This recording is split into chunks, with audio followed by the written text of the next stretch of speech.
Good evening, everyone. My name is Rhonda Applebaum, and I am the acting CCIC at Winston Churchill High School. First, I want to welcome everyone to this college information session. Tonight, we're collaborating with Educational Connections to bring tips to successfully navigate the college admissions process. Our presenter tonight is Ann Dolan. Ann has over 30 years of experience working with students and founded Educational Connections in 1998. She and her team specialize in helping students craft a narrative and a strong high school resume, enabling them to stand out in a very competitive admissions environment. At this time, I'm going to turn the webinar over to Ann and her co-presenter, Kristen Landis. Terrific, Rhonda. Thank you so much. I really appreciate that. Yeah, okay. Welcome. Thank you. Let me share my screen and we will get started. Okay, so glad everybody is here tonight, and a huge shout out to everybody at Winston Churchill High School, especially to Rhonda for making this happen, and to all the other parents from the other schools in our area in attendance this evening. My name is Ann Dolan, and tonight we're focusing on rising high school juniors and seniors that are about to embark on their last few years of high school, or last year. But before we start, I just want you to take a second to imagine that everything you've heard about the college admissions process, that it's stressful, it's chaotic, it's virtually impossible, that it actually isn't really like that. And instead, imagine that for you, for a parent of a child who's a rising junior or senior, that it's actually smooth, it's strategic, it's efficient, it's organized, and it's not overly stressful. Well, your child's journey to college can be that way. And that's what we're here to talk about this evening. So I want to introduce you to Kristen Landis. She is part of my team here at Educational Connections. And our team, I think, is unique in that our college counselors have sat at the other side of the table at universities where they've actually had to review applications and make decisions about students. Tonight, Rebecca Harris is going to join me, but she's also the parent of a senior, and her daughter's schedule got all turned around, and one of her senior events ended up getting switched to tonight. So I'm so grateful that Kristen is here and is going to be helping us out and lending her amazing expertise. So Kristen, thanks so much for being here. Thank you for having me. And let me introduce to you Kristen and share a little bit of information about her. She's a consultant here at Educational Connections, as I mentioned, and Kristen has a Bachelor of Science from the University of Richmond, and she also has a law degree from Emory University in Atlanta. But her experience in admissions is mostly at UVA, where she worked for more than a decade. And there, she reviewed students, over 10,000 applications, not just in-state students, but also out-of-state kids and international students too. And Kristen, perhaps your most practical experience comes from being a mom of 3 kids, all went through the process, and they're really all different learners too, and that makes a difference. Absolutely. I feel that I tap just as much into my experience as a parent as I do to my experience as an evaluator. Yes, for sure. So let's start out tonight by talking about really all the changes that we've experienced more recently in college admissions. Why has the landscape changed so much? Absolutely. I'm happy. First, I just want to congratulate the parents and the students who are on, that you're almost done with either your freshman, sophomore, or junior year. So congratulations to that. And this is a wonderful time to start thinking forward and thinking strategically. And Ann is absolutely right. There has been a change in college admissions. And you may have been hearing over the spring, so-and-so got into this school and so-and-so didn't. And why is that? And I really just want to start off by saying that college admissions is not an exact science. There's a tremendous amount that goes into an acceptance. But we have seen in the last 4 years since the pandemic, a real shift in the landscape. There has been, the biggest thing is there has been an exponential spike in applications. The Common App reported after this past evaluation year, a 6% overall increase, a 12% increase in early action applications. We'll talk about that a little later on. But that is actually a 41% increase since 2019, which is pretty substantial. And there's a number of reasons for this. First of all, I'm sure many of you have heard that a lot of colleges with the pandemic went to what is called a test optional landscape, which means that a student doesn't necessarily have to submit their ACT or their SAT in order to apply to a school. So for that reason, the ramifications of that was that some students, or a lot of students, cast a wider net and they applied to more schools than they would have done otherwise if they had to submit their testing. Colleges have also gotten really well versed at advertising themselves. With the pandemic and our reliance on a virtual world, their marketing materials, their information online is a lot better than it was before the pandemic. And therefore, students are able to learn a lot about a school without actually having to go see them, as although seeing them is always the best thing, but you can get a lot of information about a school virtually. We've also seen a two times increase in international applicants. And then finally, colleges have done a really concerted effort in the last 4 years to attract underrepresented groups. And there's been a 67% increase in first gens and underrepresented groups in admissions. So what does that mean? I think our next slide will show some of that. Okay. Let's talk about what we're seeing at all these universities. They're up across the board. They're up across the board, absolutely. These are a number of universities that are kind of in the DC metropolitan radius that we can look at. And you can see increases from 25 all the way to 84% in applications. So you say, what does this mean? This means more applications and the same slots. And therefore, you're seeing a lot lower acceptance rates. For Ivy League schools or highly selective competitive schools, where in 2007, you maybe saw a 10% acceptance rate, we're now looking at 3% and 4% and 5% acceptance rates. For that next level tier of school, where there used to be about a 15 to 30% acceptance rate, those are now hovering around the 10% acceptance rate. But Ann and I are here to tell you that don't despair. That doesn't mean that there isn't a college there for you. But what it does say is that it's more important than ever to be prepared, to do your research, and to have a plan. Yes, for sure, Kristen. So with all of these kids applying to so many schools, it seems that colleges can sometimes be more selective. What are they looking for when a student submits an application? I mean, that is like the question. So thanks, Anne, for asking that. So when I was at UVA, I was always asking myself when I was reviewing an applicant, what can this student bring to my college environment? What contribution can they make both in and out of the classroom? And we're going to talk a little bit later about different places where you see that.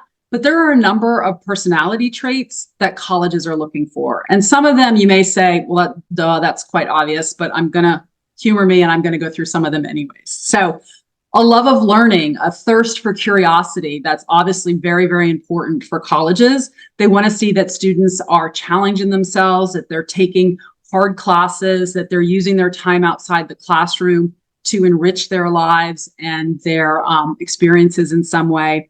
Taking risks, having motivation and passion. Obviously, colleges are looking for that students are engaged participants in their communities and their schools, making a contribution in some form. And that can be like formal leadership, but it can also be an effective collaborator, both in the classroom, maybe in a group project, and outside of the classroom as a contributing member to a variety of different kinds of clubs and opportunities. Showing perseverance and persistence. Maybe students have been faced with certain challenges in their lives. I was always amazed when I was at UVA. I used to evaluate students very, very early in the morning, and I would sit at my kitchen table in the dark and I would just be sobbing because some of the things that students have gone through are really just inspiring. But so how students have handled challenges. Some students have learning differences, ADHD, how they've coped with those. Those are really interesting students to me. Or maybe they had a setback in a class or on a sports team. Those things colleges want to know about. And then lastly, for me, it was a non-negotiable when I was at UVA that a student have a social consciousness that they saw outside of themselves and they gave back to to a community in some form or fashion. So we'll talk a little bit later about where you can see these things exhibited, but those are the qualities that colleges are looking for. Thank you for that, Kristen. So now that we have that information, now what? You know, what? That's a lot to think about. Right. Where should we focus? What's a parent and a kid to do? Exactly. And that is the $1 million question. Now what? And so this is a wonderful time. Students and parents are just winding down the year. They're getting done with their exams. If you take one takeaway from tonight that's really important, is that there is nothing more important than your academic performance. In very few instances, you know, there are things where you do outside of school that can maybe trump that, but in almost all cases, how you perform in the classroom is going to be of utmost importance. So finishing the year super strong, that I know a lot of students are doing that. That's the most important thing right now to think about. And then from our next slide, we'll see once school is out, there are a number of things that students can do. So first and foremost, get a copy of your transcript. Students maybe don't realize this, but that is what colleges are looking for. See what they're looking at, especially for those students who are going to be rising seniors. That end of year junior transcript is what they are evaluating you on. That cumulative GPA, which includes your, and if you took any high school grades in middle school, it includes 9th grade, 10th grade, and 11th grade. That is what the GPA that they're using. Most colleges prefer the weighted GPA. If your high school provides that, a weighted GPA is where they factor both the rigor of your class, if you took an honors class or an AP or an IB or a DE class, and then that coupled with your grade performance. There are high schools, and there may be students on tonight or parents where their high school doesn't offer a weighted GPA, and that's okay. Then they look at the unweighted GPA, but that is the first thing that colleges are looking for. And then the other thing, especially for the rising seniors that are on those middle school grades that I talked about, sometimes those grades can actually hinder your GPA. So meeting with your counselor and taking a look, if you did take grades in middle school, and seeing if those grades didn't factor into your GPA, what your GPA would be. Sometimes it's not much, and it doesn't matter. It doesn't make sense to remove your middle school grades. Sometimes it can actually bump you a little bit. And then my advice to my students is then let's fill out that form to remove the GPA, the middle school grades from the transcript. And so we get that little higher GPA. So for seniors, look at that transcript. And then for rising juniors, it's also really important to look at your transcript, because what you may not realize is your transcript actually tells a story about you. When I look at a transcript, I don't even have to have met a student. It tells me, just by looking at their course selection and the different levels of rigor that they've taken a class, I'm already making some sort of presumptions or assumptions about that student. So juniors, rising juniors, get a copy of your transcript once your grades come out and see what it looks like. Look and see what your GPA is. Look and see the classes you're taking, because you want to make sure that you're taking the hardest classes that you can at your school that you can do well in. So that's the caveat. There's people always ask the question, well, is it better to get a B in an AP class versus an A in an honors class? And the answer to that, like almost everything in college admissions, is it depends. It depends on the class. It depends what the rest of your program looks like. So let's say hypothetically your student, or the students who are is an engineering student, that they want to go into engineering. So we want to make sure that their aptitude and their interest is in math and science. Make sure they're taking those highest level classes offered at their high school. Maybe English isn't their jam and it's a little bit more of a struggle. Well, maybe you take your foot off the gas a little bit on that if you need to kind of weigh your bandwidth in how you can perform and you can't take all the top classes. The other thing I just want students and parents to know is that you are compared against students from your high school. It is not fair to take a student and compare them from Winston Churchill or Walt Whitman and compare them to a student who goes to Yorktown or to St. Stephen's, St. Agnes, or goes to some high school up in Baltimore. You are compared against the students from your high school, and you're compared against what classes are offered at your school. Now you may ask us, well, how do I see that? Where is that? And the other thing I would ask everyone to get is a copy of your school profile. That is sent to every college with your transcript when you're applying. Because think about it, evaluators are looking at a lot of high schools. And even though most colleges, evaluators review by high school, so they're usually familiar with the high school, sometimes you have to re-familiarize yourself with high school and the classes that are offered there. So your school profile provides that information. It provides the highest level classes offered at your school. Sometimes, and the really helpful school profiles show the highest GPA or the median GPA at a school. Sometimes the varying and testing that students have. Sometimes they'll offer the demographics of a school, how many students are on free and reduced lunch, that type of thing, so that an evaluator can get a really good idea about a high school when they're making that evaluation. Thank you so much, Kristen. And I know that's public knowledge. You can just kind of Google that and find your high school information. Awesome. Absolutely. Okay, so let's shift gears and talk just about seniors. I know you're working with a lot of students right now, a lot, and you have different grade levels of kids. Now, for your kids that are now going to be seniors, what are you having them do right now before going into the fall? Absolutely. That's a wonderful question. I'm asking all my rising seniors to make sure that they ask the teachers that they want for recommendations before they end the school year. So sometimes people will say, well, I'm told that I shouldn't ask until the fall. I want my students to get the teachers that they want. And so going and asking a teacher before the end of the school year, would you be willing, I really enjoy your class. I feel like you really know me as a student and as an individual. Would you be willing to write me a recommendation for college? More often than not, they say yes. And then you say, fantastic, thank you so much. And then we've kind of locked them in. That doesn't mean that they're going to write the recommendation tomorrow. I actually do have a student, though, whose teacher already wrote a recommendation after they asked. But normally it's just to let the teacher know ahead of time. And I think teachers really appreciate having that leeway, because the other thing that I have my rising seniors do is provide their recommenders with a resume or some sort of list of activities, because more often it's really important that the recommendations written by counselors and by teachers are personal and robust. I have probably read well over 20,000 recommendations at the time when I was at UVA. And more often than not, they're good, but they don't provide much valuable information. John is a hard worker. Well, I'm great. I'm really happy that John's a hard worker, but that doesn't provide me with anything.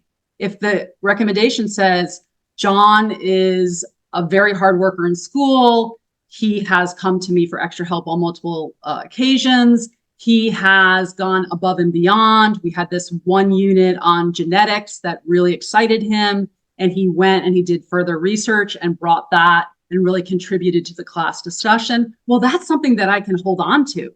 That shows that John has a real thirst for learning, that if he comes to my college, he's going to be a really engaged participant and we're going to have really dynamic conversations. Those are the valuable recommendations. So we want to provide our recommenders with as much information as possible. Now, I know at Winston Churchill, your counselor questionnaire was due in April. So those are done. And that's also where hopefully that you provided really specific information to your counselor, because every counselor writes a recommendation for the student. And then we want to provide that to our teachers. Some teachers have brag sheets or insight sheets that they will have students fill out. And we want those to be really, I want students to spend time on those and really give specific examples about things. Or if they don't have that, and we provide them with the resume, because they may know what a great student and how wonderful you are in the classroom. They may not know everything that you do outside the classroom. The other thing is, I recommend my students ask two teachers. One is an 11th grade core teacher and one is another teacher. And sometimes students say, well, a lot of colleges aren't taking recommendations, so they're only taking one. I like to have options for my students. And so we want to have two in the hopper, because when the time comes to actually invite your recommenders through the Common App, you can choose which recommenders. You don't see the recommendations, but you can choose which recommenders. So having options is really important. Kristen, thank you for that. Sure. So we're just talking about seniors, but let's talk also about those rising juniors. Both of these groups of kids can make the summer really impactful. What should kids be doing over the summer? Absolutely. And then, and thank you, Anne, for jogging my memory for that whole speech that I just gave about rising seniors. For rising juniors, think about yourself a year from now. So when you go into this school year, really try to make meaningful connections with teachers, especially in subjects that you're interested in, because before you know it, it's going to be spring of 2025, and it's going to be time for you to ask for recommendations. So I just digressed on that. That's such a great point. Absolutely. Okay, so yes, summer is a wonderful time. You have that extra time to really kind of explore, to dive deep into things that you're interested in.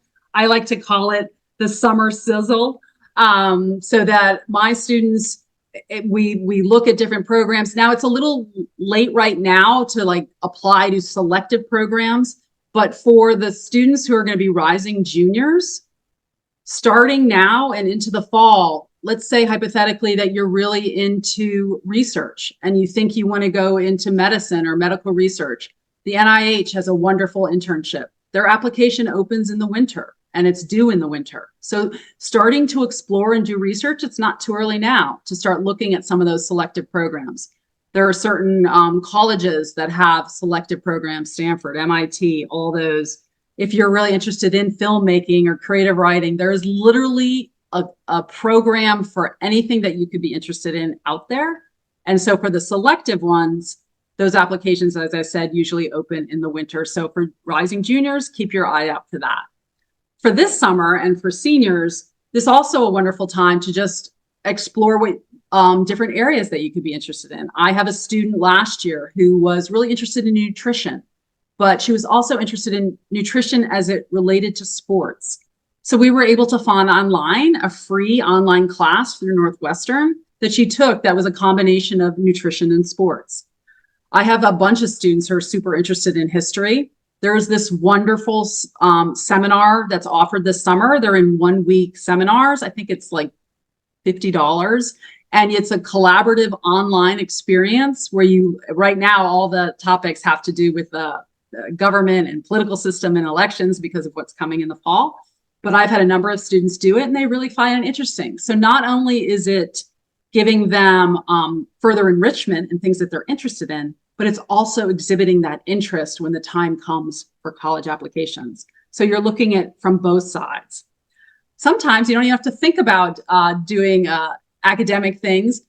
There are students out there who have lawn businesses, pet sitting businesses. Maybe you're a lifeguard. Maybe you are a musician and you want to give violin lessons. Volunteer work. This is wonderful to do during the summer. And literally there is volunteer work for everything. I had a student, he's like, you know, I went on a Boy Scout trip and I really liked when we were kind of cleaning the trail. So I found him a local in Northern Virginia where he can go and help clean the trails because that's something that he enjoys doing. And he's also giving back to his community. So volunteer work or engaging in something of that nature is important. And then lastly, well, actually it's not lastly, internships and other volunteer opportunities. Like, let's say you're interested in medicine. There is hospital volunteer opportunities to maybe shadow a provider. That gives you further enrichment, but also shows interest in that area to colleges. And lastly, the thing that sometimes I have students that seem apologetic. They're like, well, I'm just going to work at Target or I'm going to work at Taco Bell. I'm like, why are you apologizing for that? That's phenomenal. Having a job is probably one of the most important things that you could show a college because it's hitting so many boxes. It's showing initiative, it's showing maturity, responsibility, the ability to work with other people. So don't discount those jobs and service jobs out there or anything that you may do. So all of that is to just say there's a lot out there that you can think about for the summer. Be creative and think outside the box. Yeah, absolutely, Kristen. I think I mentioned to you I was at a panel discussion with a rep from Boston College and University of Colorado, a couple other schools, and they talked a lot about the importance of work and how they found it really helpful to look at a student's application and see that they did have a job. for many reasons, as you mentioned. All right, so let's shift gears a little bit and talk about passions and finding what you really love to do, which we hear a lot about. Sure. But truth be told, sometimes kids just think they're kind of average. They're not really sure what they're good at. And how is it that a 16-year-old needs to know what they're going to do with their career? So how do you help kids find what they're naturally good at and to help them really showcase their skills to a school? Yeah. And Anne, you hit it really right at the nail on the head on that. There's so much pressure put on people nowadays. Like, are you supposed to come, right out of the womb and I want to be an engineer? I mean, there's very few instances where that happens. And I always tell my students, like, hey, I'm in my 50s and I have pivoted so many times in my life and I still maybe don't know what I want to do when I grow up. So it's okay. High school and college are about exploration. So I try to have everybody give themselves a little bit of grace. But when someone really doesn't know what they think they may be interested in, my first two questions I say to them is, what brings you joy? Like if you had a day where you couldn't do homework and you couldn't hang out with your friends and you couldn't have your phone, what would you do? And boy, do they get wide-eyed. Like, oh, and that sparks a conversation. And we go from there into thinking about what they may be interested in exploring. Or I'll say to them, what class do you love? Or is there classes that you're in and you just like look at the clock and are like, oh, get me out of here? Because knowing what you don't like is also just as important as knowing what you like. So it's a lot of kind of back and forth, a lot of soul searching with students to just kind of understand what they think they may be interested in. And we at EC have a really wonderful, valuable tool that I use and our other counselors use to spark that conversation. And it's a kind of a bridged Myers-Briggs program. For parents out there, they'll know it's kind of like the low landmark and personality tests. But we also have another one that's called an intelligence test, but it's a assessment. The module doesn't assess your intelligence, but it actually shows what kind of natural learner you are. And I find that fascinating because that opens a lot of, sometimes it's wonderful when you see a student go, really? Like, I didn't know that I had that as one of my top intelligences. And then that shows you different careers and different things that you can think about. So all these things to kind of spark the conversation about what you may be interested in pursuing. And then pursuing those things both in the classroom. Your electives are a really valuable tool. If you're interested in business or you think you may be interested in business, take an entrepreneur class, take an intro to business class. If you are a musician, you're obviously taking orchestra.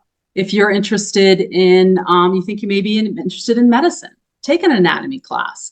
Those electives, as I told you before, your transcript tells a story about you. Those electives are super important and seeing where a student kind of their passions lie or what their interests may go to. I really love Achieve Works too, because as you mentioned it, when you see kids say, oh, I didn't know I was good at that, or I thought about that before. Yeah. It is really awesome. When I think we were applying to school, Kristen, I remember my mother said, you don't have anything, that's really special about you, except that you play soccer. You need to go and join some clubs. And I remember like running around and joining a bunch of clubs at the last minute. But gone are the days that you need to be spread thin.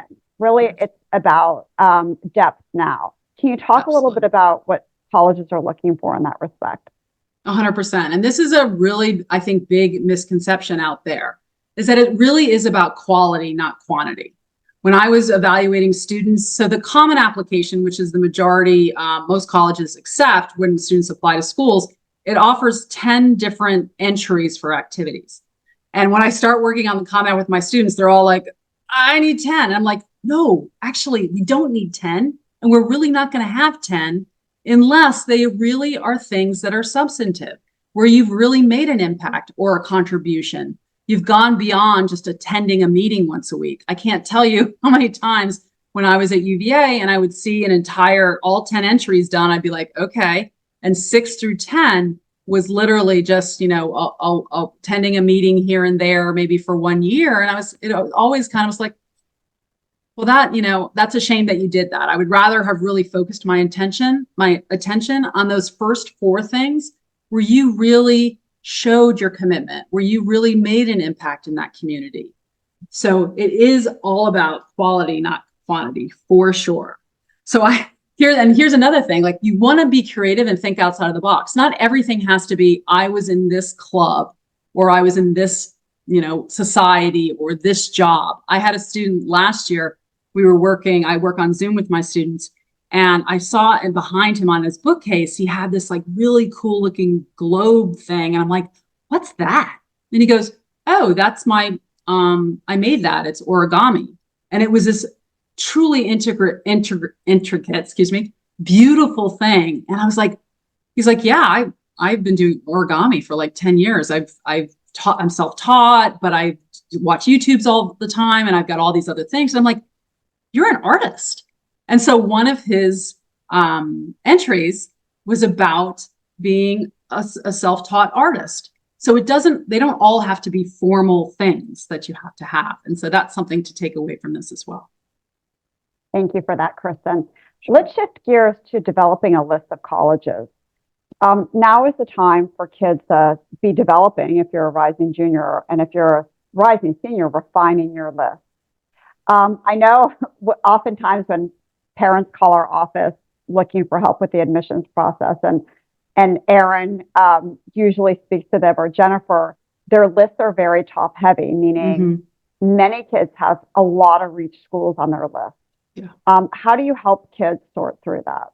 Sure, absolutely. That's a great question. So for it's a little different right now for the rising seniors versus the rising juniors. For the rising juniors, I want to say that it's really all about the fit right now. So we're going to talk a little bit about fit, and we're going to talk a little bit about match. And so fit is, what are you looking for in a college experience? Where can you envision yourself, being your best self, having both personal and academic growth? And you say to yourself, I don't know how to figure that out. Well, we ask questions. How do you envision spending your weekends? What types of classes do you think you want to take? Do you want to be at a school where, you have like a traditional liberal arts education where you take all different kind of liberal arts subjects and then you go into your major? Or do you want more academic freedom where you can kind of cross-pollinate between different departments?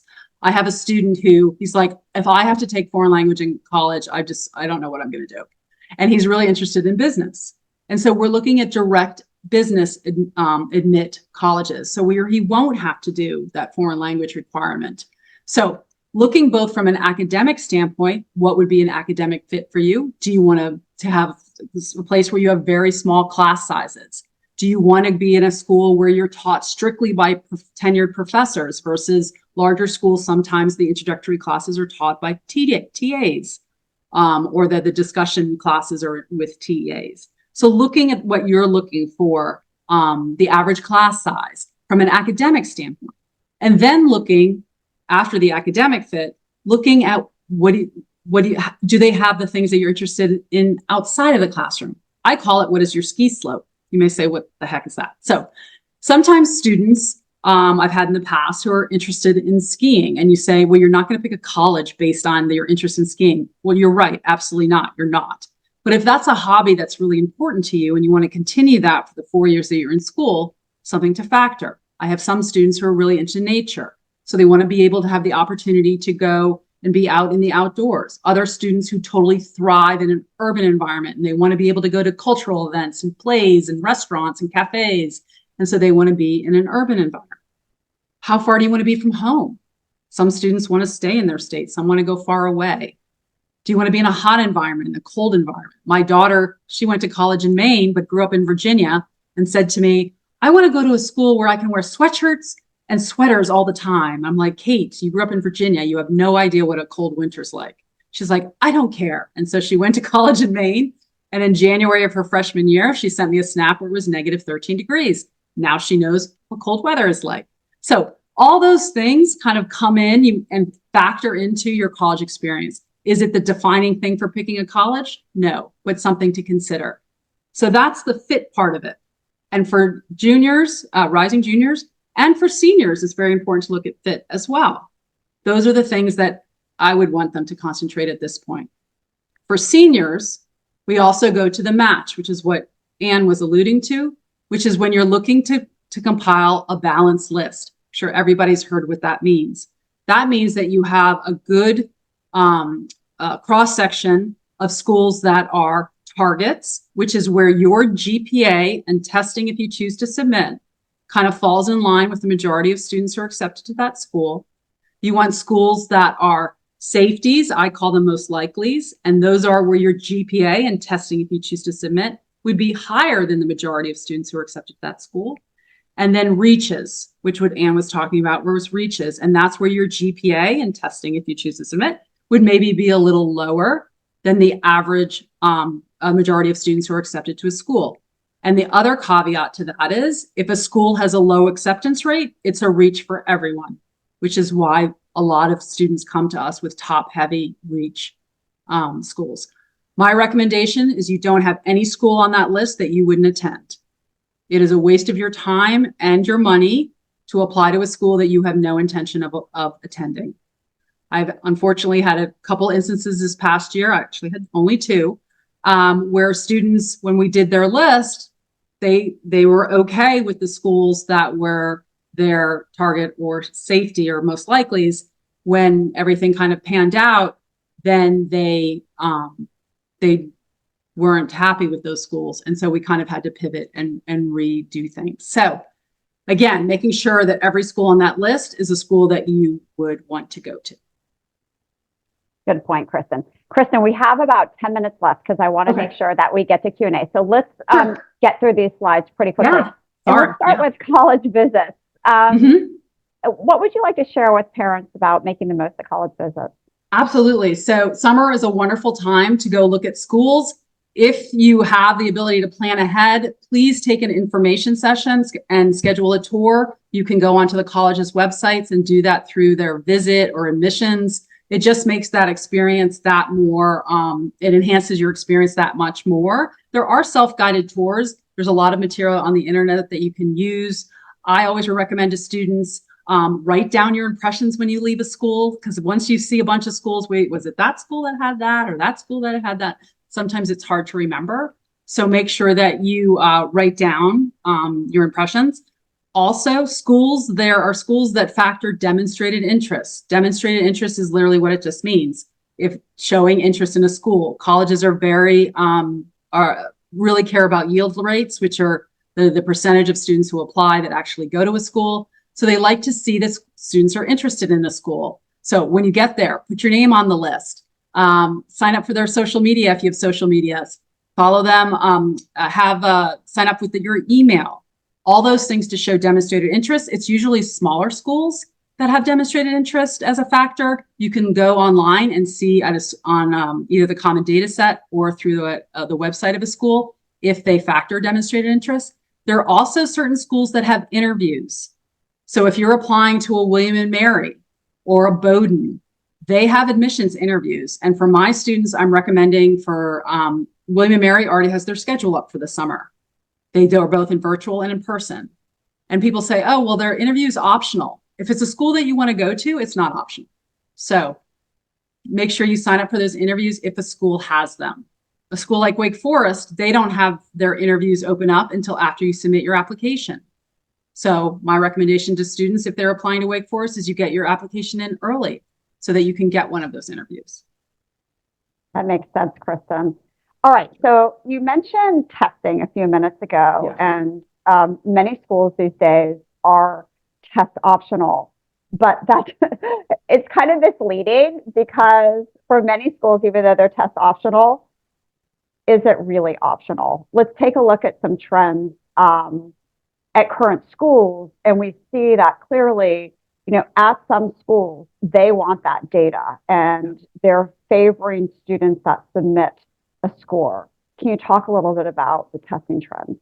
Sure. And this has definitely changed a lot in the last, and it's constantly changing. There's been a lot of news out there that some college admissions offices have been really vocal about the fact that they feel that testing is one of the few barometers that they use to see if a student is an academic fit for their school. So when a school is test optional, some of them are becoming more test encouraged. There are colleges that have gone back to testing, and then there are colleges that require testing. There's still a lot out there who are test optional. And my recommendation to all my students is, hey, because testing is important, and if you're a rising junior, you don't know what testing, if a school's going to require testing when you end up applying, let's give it a go. Let's do our best. Let's prepare. And Anne's going to tell you in a few minutes how to go ahead and do that and what her recommendations are.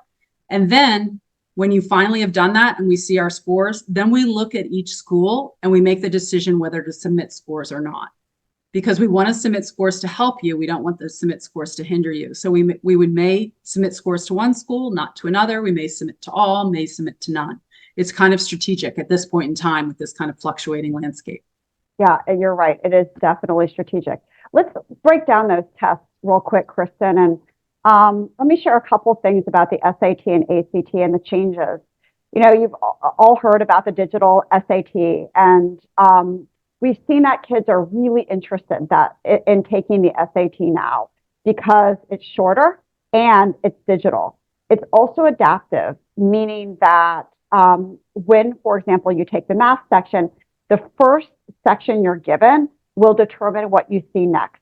So if you don't do very well on that first section, adaptive means that it's going to give you easier questions in the next round. So the test, the software can see how you're doing and then give you appropriate questions. The SAT is considered a power test, meaning that although there are fewer questions, you kind of have to analyze them to figure out what they're asking you to do. So that's where the difficulty lies with the SAT, is the interpretation and analysis of questions. And there really are only two sections, reading and writing and math. So half the test is math. The ACT is extremely different, especially now. It's a paper test still, and it's considered a speed test, meaning that you have to go at a pretty good clip to get done with the test in time. So there are more questions, but they're shorter and they're straightforward. So kids will often say, oh, I like the questions on the ACT because they're more like what I see in school. Sometimes people will say they're student friendly. But again, the difficulty is in the pacing of the test. And this test has 4 sections. It has English, which is a lot of grammar, math, reading, and science. The science is super coachable because you're really interpreting charts and graphs. So there's a lot of reading comprehension to it. So let's take a look at some upcoming dates. You know, we're seeing kids, so for kids that are rising seniors, many of them are done now with testing, but if your child isn't quite happy with their score, they can absolutely sit for the test again. We recommend that you pick one test and you only prepare for that. You do not need to take both tests. No college in the country favors one test over another. You don't need to divide your time and effort and energy. Just practice for one test. We also recommend kids take the test 2 or 3 times and pair dates. So pick a date, prep for that date, look at your score, and then prep again, and then take it again. And by pairing test dates, you have a strategy instead of just taking it once and saying, let me see what happens.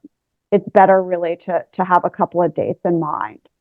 And we work with kids on that all the time. Oftentimes kids come to us for test preparation and they have no idea, they're not sure. And so we'll walk through, okay, what are the classes that you're taking? What's your schedule like? Let's look at, what dates could be good for you. And anytime you're, looking at test preparation, which we do recommend, be sure it's individualized because every student is different and every child needs help with different parts of the test. We offer test preparation and you can scan this QR code to find out more. All right, so Kristen, let's circle back to your kids that are seniors because for them, they've got big deadlines. Talk a little bit about this period of, we call it go time. Right, exactly. And so if we can leave you with anything tonight for you rising seniors, is use your summer. Summer is a time you just have the luxury of time. Open your Common Application account. Start filling out the sections of the Common App. look at your list, refine your list. Now that you have your cumulative GPA, now that you're kind of seeing what your testing is looking like and you're preparing for that final testing, make sure your list is balanced. Make sure your list is both a match and a fit. So the Common App, filling out those sections. The activity section is super important because you're only allowed 150 characters to talk about a description of what you do and the impact in that. So be really thoughtful and take time with that. The other thing that most people are probably thinking about is that essay. And I hate even the word essay because this isn't an essay like a high school essay for class. This is really a personal reflection, a personal statement about you. The prompts are already out for the Common App. You can just Google it and see it. There's 7 prompts. It helps in generating ideas to look at those prompts, but the 7th prompt is write whatever you want. So don't get too fixated on it, but it will help you start thinking about things. So start brainstorming. Some of the questions I've asked you tonight: what brings you joy? What are you passionate about? Don't write what you think an evaluator wants to hear. Write what's coming from your heart, because this personal statement should be a time to show an evaluator something about yourself that they can't pull from another part of your application. I had a student last year. She was in all the clubs and all the things. She ended up writing her essay about her love of baking. I have a basketball player who, is an athlete through and through. He wrote his essay about his love of going to thrift stores and buying vintage clothing. So bring something different for the evaluator to get a better insight into you. And I always ask my students this question, and it's a super hard question, I know. What would you want a stranger to know about you that would show them the essence of you? What's important to you about you? And that takes a lot of thinking. So start thinking now as you're driving in the car, as you're going somewhere. Talk with your parents, talk with your friends, and this is the time to get that done. Thank you for that, Kristen. Yeah, those decisions do require lots of conversation for sure. But ultimately, as we wrap up, it's so important to be strategic about things. Yeah. Not just about your narrative and testing and all the things we've talked about, but even down to, should I apply early action? Should I apply early decision? Should I apply regular decision? Mm-hmm. Can you talk a little bit about those parts of the strategy too? Sure. And there's a lot of information out there for people to look at. Early action, early decision is a binding contract between your counselor, your parent, the college, and you, where if you are admitted to that school, you have to go to that school. There's an incredible power behind early decision for some schools. You can look at some schools where they accept almost over 50% of their students from early decision. Duke, Emory, Tufts. Dartmouth, their regular decision acceptance rate is 6%. Their early decision is 21%. It's just a math game. But then there are schools that don't use it at all. Georgetown doesn't have early decision. There's also early decision 2, which is a later date that sometimes students will apply early decision 1 to one school. And if they don't get in there, they'll apply early decision 2 to another school. Early action is really what's now considered the new regular decision. And early action means that it's not binding. Most applications are due November 1st or sometime in November or December 1st, and you just find out sooner.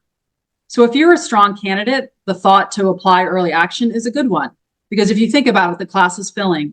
And if you wait till regular decision, there are less spots.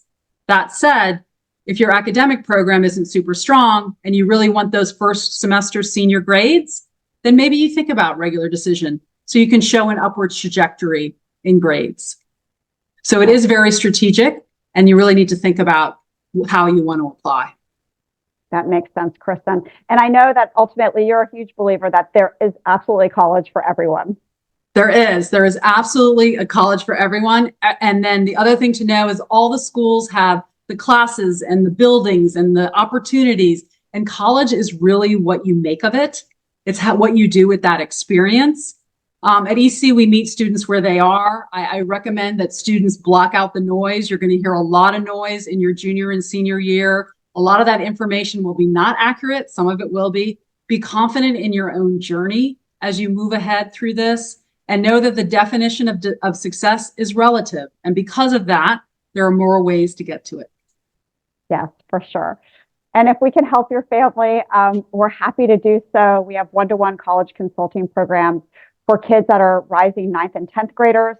And for those students, it's really about just starting the college admissions journey and learning to navigate it with strategic planning and self-discovery. So course mapping, summer planning, starting to build a high school resume. And then for our rising juniors, it's all of that. Plus, we're really helping kids to think about building and refining their list, think about their potential areas of study in college, and helping to craft that narrative to help kids stand out, because there are, as we talked about, so many qualified applicants. And of course, the testing plan.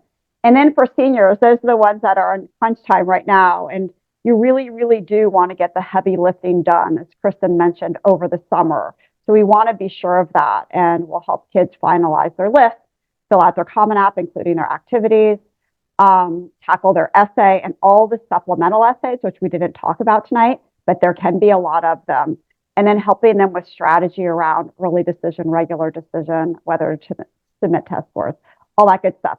So you've heard from Kristen tonight. So she works with our students that are rising 9th, 10th, and 11th graders and sees them through their senior year. Rebecca, who is going to come tonight, she wasn't able to make it because of a conflict. She works with all of our rising seniors. You can find more on our website. And if you want to talk to us, we're happy to talk to you, a strategy call. Whoops, let me go back. And in this call, we'll talk about your child's history. You'll get some nuggets of a strategy for them going forward. We'll talk about, what might be good fits for them. And Jennifer and Aaron both oversee our college counseling program. So without further ado, I really, really want to get to Q&A, Kristen, because we have a lot of questions that parents are asking, I see now. And also, I want to mention after Q&A, you'll see a survey pop up upon exit.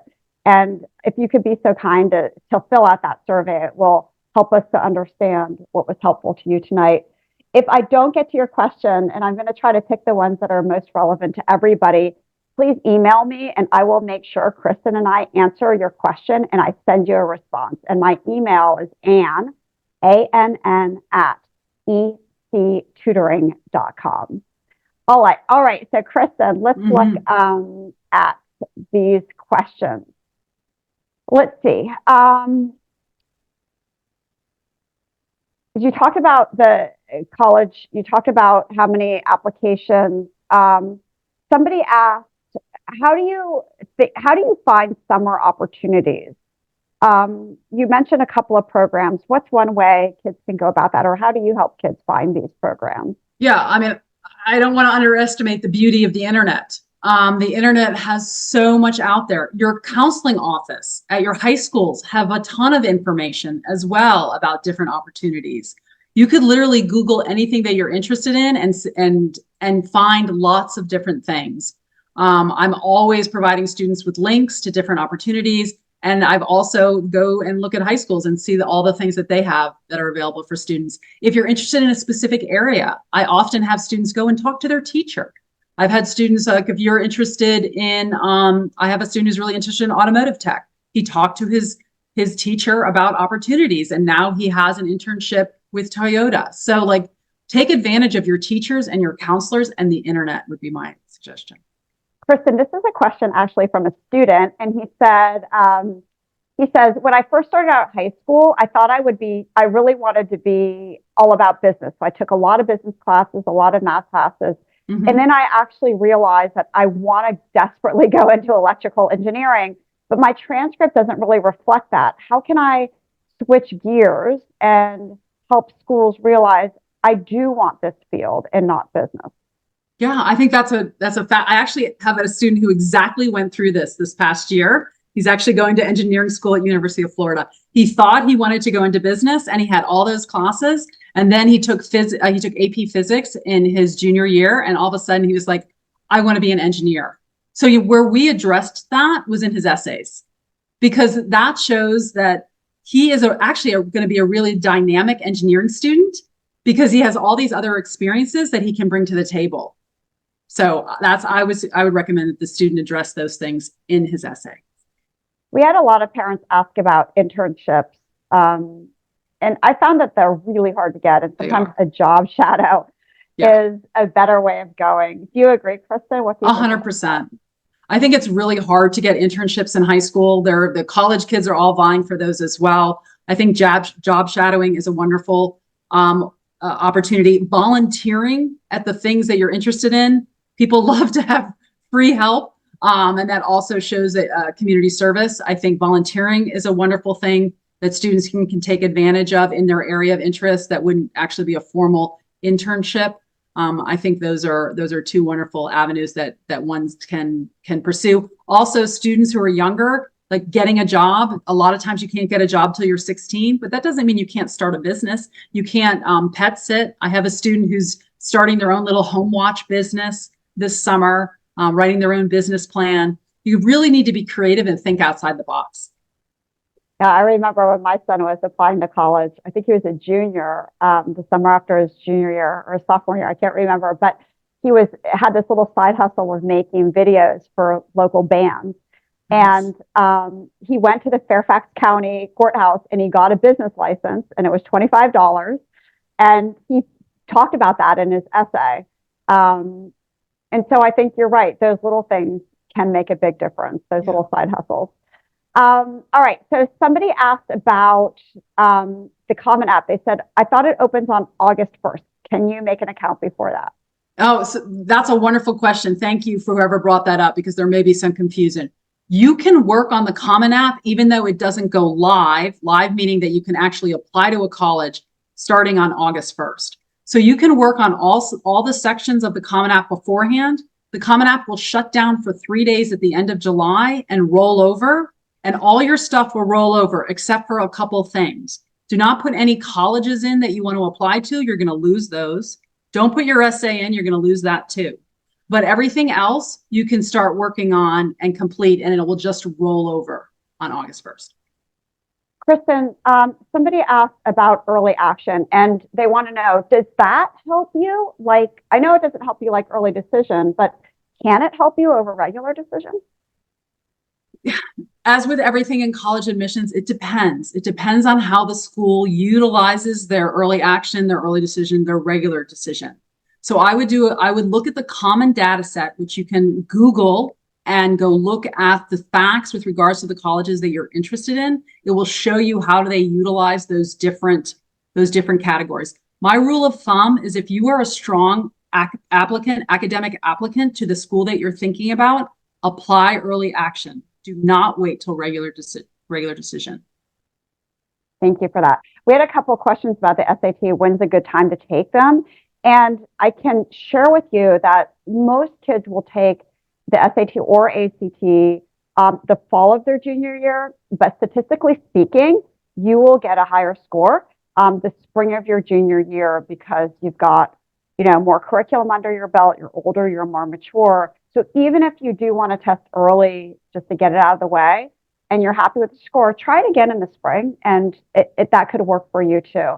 But most kids will, it used to be everybody took it in the spring of their junior year, and we've seen a move to kids taking it earlier these days.